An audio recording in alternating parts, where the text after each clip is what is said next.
Assalamu alaikum, Sabah al-Noor. I'm very pleased to be here with you. I'm honored as well to be taking part in this workshop. I'm particularly pleased that I can see even a center of research in planning and urban issues is dealing with heritage, something that sometimes is we don't look at, we don't consider, we don't take perhaps a look at. So I'm particularly pleased, but also because something that interests me. I have something perhaps that I didn't say straight away at the beginning when I was asked to do this, is that I used this particular title. Initially, I thought it's tongue-in-cheek to say familiarity breeds contempt, but when I thought about it, it's actually it runs true. معناها أنه أحيانا we take for granted يعني ما ناخذوش بجدية الأشياء اللي من تراثنا لعدة أسباب. مرات ممكن نفكروا أنها لا تصلح، ومرات ممكن نقولوا أنه people in the West know better. No, they don't. We know about ourselves better than they do about us. So why I used this particular title, excuse me, there's a reason for that, is because in Algeria, we still, so many years after independence, we still are building houses. We're not building homes. And this has to change. And this is why I wanted to make a difference between the notion of a house and a home. Of course, we know it's all. I'm sure everyone in the room knows the difference, but does the decision maker know the difference in the sense that they act on it? هذا هو المهم. هل يأخذه بعين الاعتبار? I don't think so. And I'm putting my hand, I'm hanging my head to dry here, and I'm quite happy to argue why I think so. Unless we start building homes, not houses, we will keep going the way we do. We will keep treating human beings, Algerian citizens, as just some sort of creatures, I wouldn't say, that require a roof over their heads. Of course, having a roof over your head is a priority, but where you live is more than just a roof over your head. So for me, unless we start thinking about what we build for those people, we're not building homes. We're just building houses. We're building suburbs that have no soul. We're concerned about the physical environment, and then we think later on about other things. So it's time we looked at the aspects of what makes a home, be that personal, be that social, be that physical. At the moment, we only look at the physical, and that is not enough. I also think that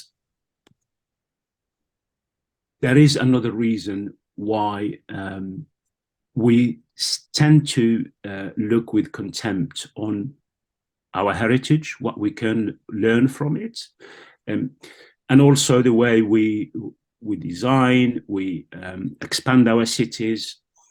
We are still taking the lessons from mainly, and I will not be, we take them from the West. And we don't even take the lessons that they learned from their mistakes. We only take their mistakes, and it's about time we look at what we take. A case in point is that people, even in the West, started running away from the idea that cities are just no longer about capital. Cities are also about the lives of people. And we, of course, we don't plan and construct cities, at least not up to now, as points of capital. That's because mainly most of the investments tend to be from central governments, but the day will come where we will be just like all global capitals and the Dubais and places of the world. So it's maybe before we get to that stage, we start thinking about that cities are also where people live and where communities can thrive. And the other aspect of that is that, and this is something that not many people, even in the West, would admit to. They would say it politely, perhaps, but not in front of the big audiences, is that capitalism as a system of production of wealth and sustainable development don't go hand in hand. They run up 180 degrees to each other. In other words, it doesn't mean to say one of them has got to disappear. No, capitalism is here to stay. For in what other aspects of it? That's the human nature. We are on Earth to produce something that can keep us going. However, mass consumption runs, which is at the basis of the capitalist system of production of wealth, runs head to head with sustainable development and resource management. So in a way, the way we conceive cities, the way we build them, the way we design them ought to, in my view, to take a view and a balanced view on that between consuming materials, consuming space, consuming commodities, and managing resources. And the third reason why I thought basically this, when we look at this, we look at it with contempt, is that, again, this is known in the West, but it's not declared, is that a lot of countries in the rich North, they think that perhaps the biggest way to make inward into sustainable development is the use of technology or technology-based solutions. Something that is not necessarily the case for the global South. Sorry, I'm hearing a lot of noises on the line, and I'm not sure. They're nothing to do with me. They're not from my side. Sorry. الحس ماهوش عندي, je ne sais pas منين, mais Une autre participante, c'est bon, elle a désactivé le son. Okay. Vous pouvez retourner, s'il vous plaît. Oui, merci. This North-South divide really ought to tell us a little bit that we should not always rely on high tech to solve sustainable development. Sustainable development ought to be a mixture, a mixed basket of high tech and low tech. And when we say low tech, that means what can we learn from our heritage, from craftsmanship, it doesn't mean to say we need to keep building in the same traditional way, but what can we learn from that we can apply in a contemporary context? So those are some of the reasons why I wanted to talk about this topic. Sorry, I'm having technical, I can't advance the slide. Why is that?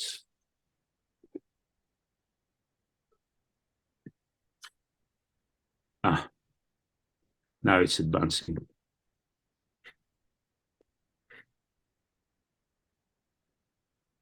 Well, a presentation with no technical hiccups is not a good presentation. Usually that's when you have technical problems, that means you're doing well. So in order for me to link this heritage and what we can learn from it with what I think is perhaps a way forward for our cities, is what can we learn from, it's not just from what's happening in the Mzab Valley, across the whole of Algeria. There are a lot of experiences of heritage that we could learn from. I don't know what we can learn from them, but it's worth looking. What can we learn from those? Of course, here it's a case of just a short presentation that I wanted to focus on a particular example of the Mzab Valley, the New Ksour. So the challenges presented in this case, at least the three main challenges, was, of course, being a desert environment is very, very harsh and difficult to deal with in every aspect.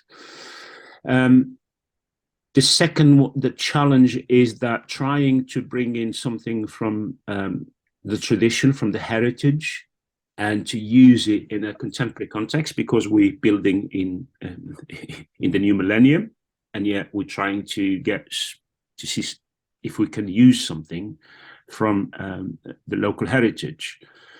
And the biggest of challenges is that perhaps in certain parts of the world, sustainability is something of we like to talk about. If we feel perhaps uncomfortable about how much we consume, we can say, oh yeah, we ought to be sustainable. In the desert, sustainability is not about it's not about choices. It's a must. If you don't behave sustainably, if you don't live sustainably, you will not exist, because that's the harsh reality.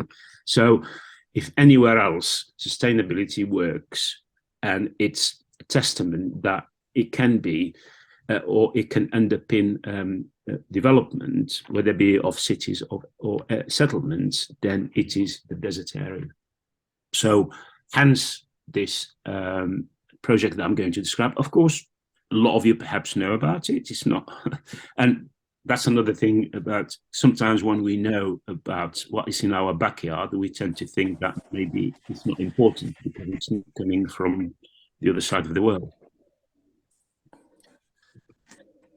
So what was produced in one of these Ksours? Of course, the story of the new Ksours is that the old Ksours, the 5 Ksours, sometimes the size of the Ksour, because given the population, the expansion, it needs to expand beyond the traditional or the historic walls. Hence these new developments outside the historic walls.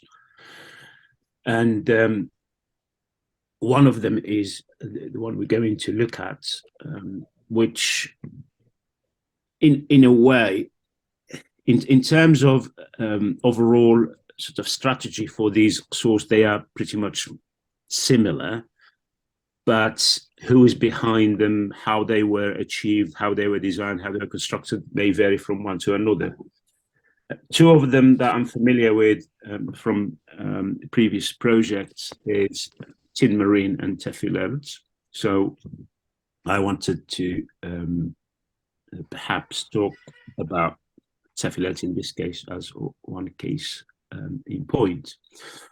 And one of the points that kept the developers really busy right from the outset is that they wanted to address the uncontrolled expansion of the settlements into the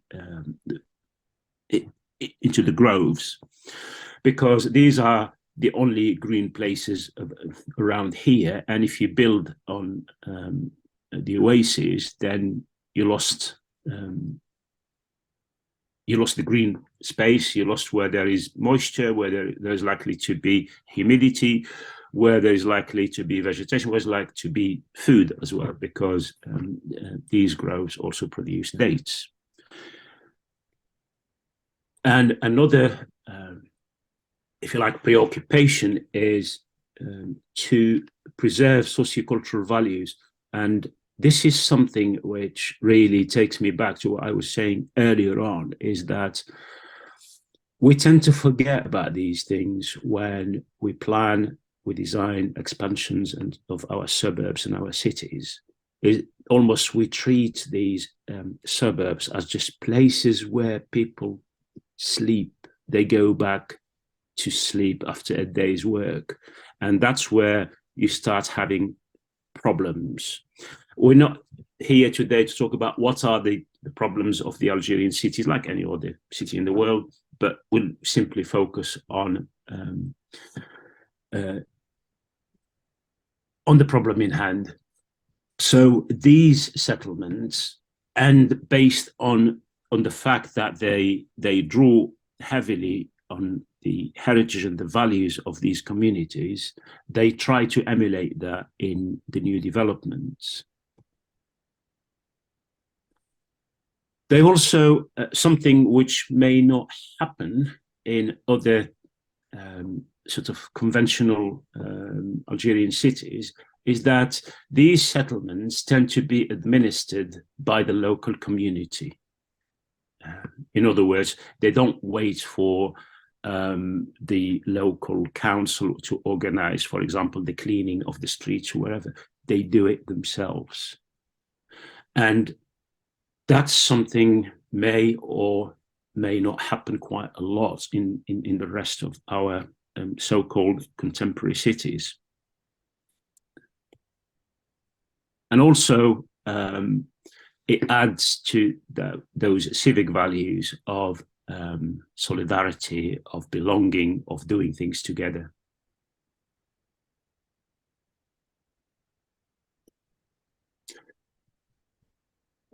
Another aspect of these, it's not just the Ksours, in fact, all efforts in Algeria of providing housing or covering housing needs, sometimes they may overlook an important issue.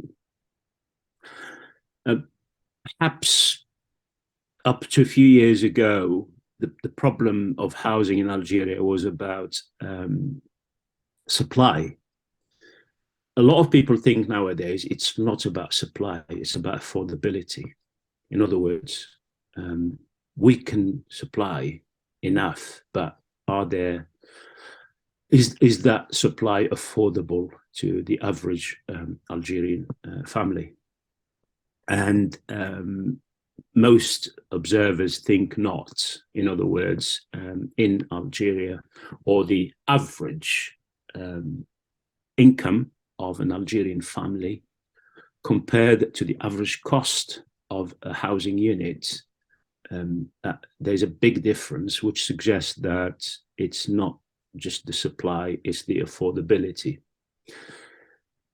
Add to that, in these particular places, sometimes there is issue of financing and land ownership, because in order to be able to build somewhere, then you need to have the land as well, whether that land belongs to a central government or local authority or whatever. And a third reason why they wanted to go out of the old settlements and beyond the historic wars is that the overpopulation, so they wanted to build newer settlements.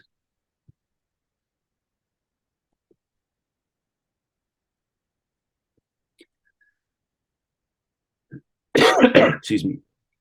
So let's focus on Tefilels as one of the new Ksour. Excuse me. And I'm sure most of you, if not all of you, know about Tefilels. He was conceived to address a number of fundamental issues. I wanted to capture not all of them, just some of them. And one of them is the gap between the citizens' income and the cost of housing. In other words, people cannot build for themselves and may not even be able to afford what's, unless it's social housing, what you call promotionnel probably is not beyond them. It is beyond them. But also in this case, they wanted to do something that addresses some of the issues to do with the degradation of the ecological environments, particularly the expansion of the city or the settlements into the oases or the groves.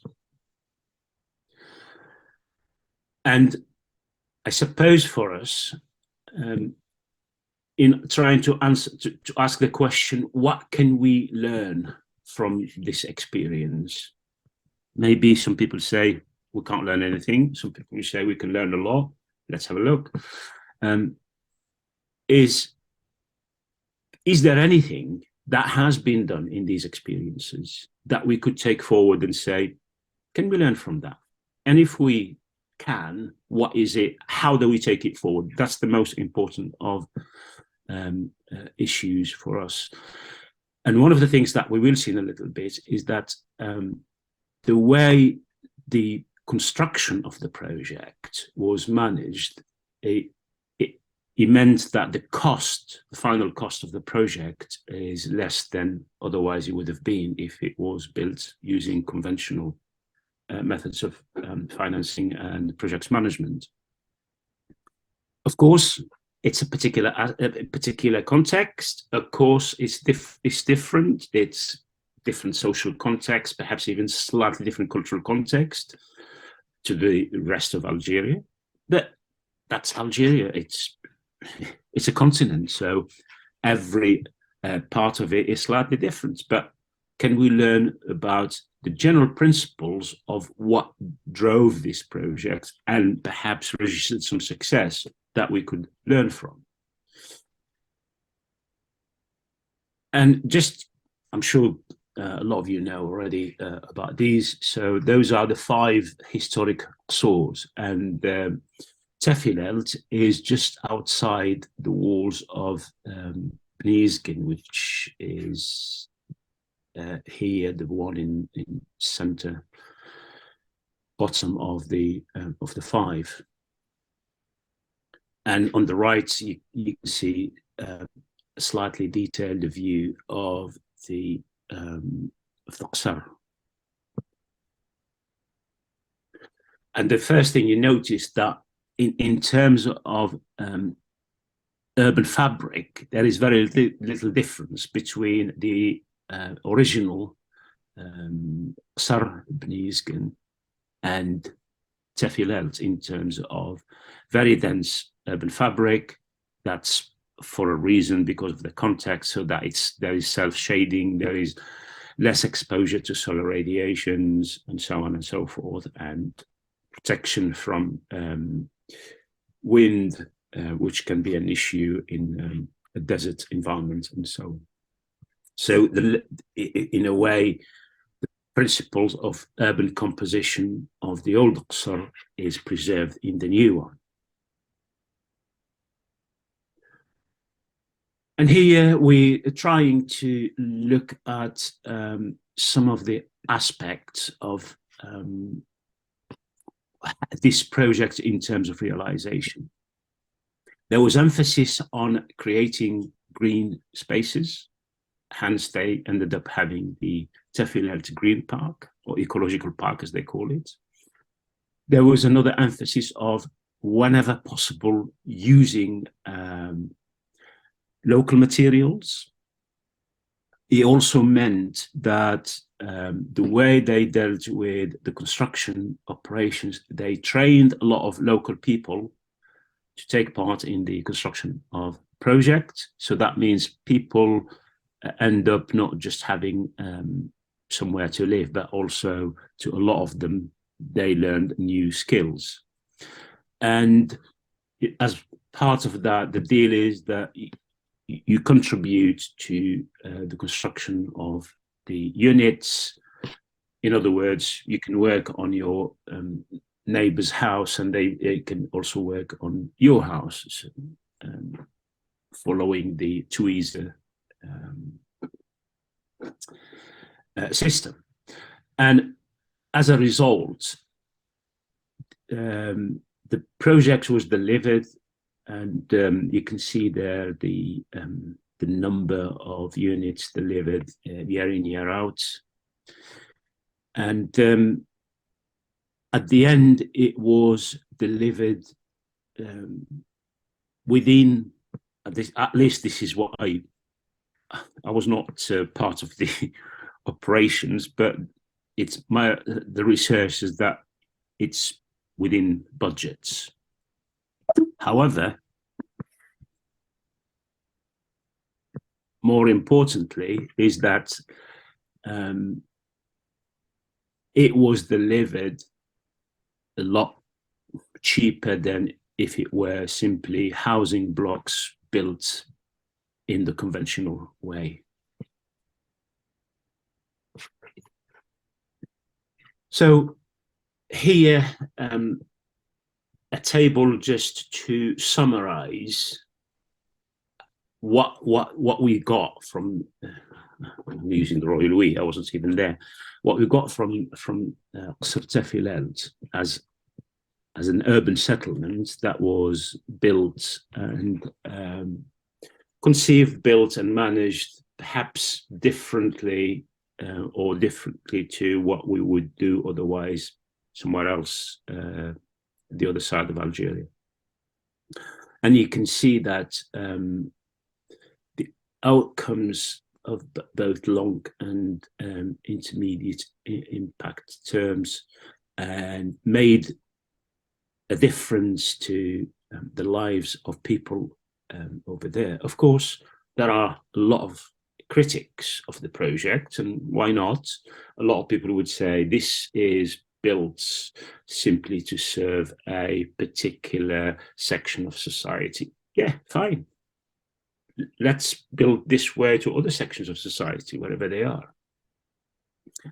And for me, particularly the long-term impact in the last column is of particular importance, because you're reducing the impact of the housing crisis, but also you're maintaining the balance of a delicate system, particularly in a desert area. And of course, that that ecological system is becoming delicate even in the north of Algeria, even wherever you are. Although we tend not to deal with issues until they become really, really difficult to deal with. In other words, we tend not, perhaps we acknowledge them, but we tend not to take them as a priority.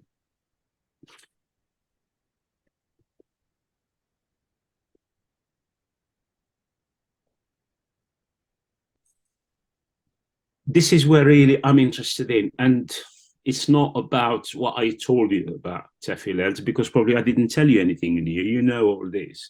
But what I'm interested in, is there anything that we can take from the experience of the New Ksour in the Mzab Valley that we can reinterpret, we can reapply somehow into whatever context or at least see how can we interpret some of those lessons into, of course, we still use technology, we still use materials, we still use, however, what can we learn? And for me, today, as part of this dialogue, even if we don't have the answers to these questions, and we don't have to have the answers, for me to have the courage to ask the questions, are there any things that we can learn from here? And if we can go away with saying, yeah, there may be things that we can learn from this experience, then I think for me, that's something that is extremely important and we ought to value, because this is, if we want to make inroads into dealing with social, economic, and environmental issues that are intertwined, then we start looking at both the past, the present, and the future. If we don't know the past, we don't know our position in the present, and we certainly wouldn't know where we will be in the future. And I hope that I raised, if you like, your perhaps desire to ask us questions of yourselves, of your colleagues, of me, of anyone.